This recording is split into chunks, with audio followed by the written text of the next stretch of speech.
મિત્રો, નવું વર્ષ શરૂ થઈ ગયું છે અને સાથે સાથે હવે દરેક ઘરમાં કેલેન્ડર પણ બદલાઈ ગયા છે. પરંતુ શું તમને ક્યારેય વિચાર આવ્યો છે કે કેલેન્ડરની શોધ કોણે કરી હશે?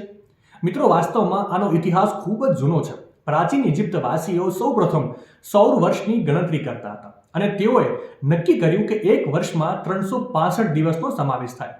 તેમના કેલેન્ડરમાં 30 દિવસના 12 મહિના અને 5 વધારાના તહેવારના દિવસો હતા. અને ત્યારબાદ 45 BC રોમન સમ્રાટ જુલિયસ સીઝરે ગ્રીક ખગોળશાસ્ત્રી સોસીજેન્સની મદદથી જુલિયન કેલેન્ડર બનાવ્યું અને પહેલીવાર વર્ષ સત્તાવાર રીતે 1 જાન્યુઆરીથી શરૂ થયું.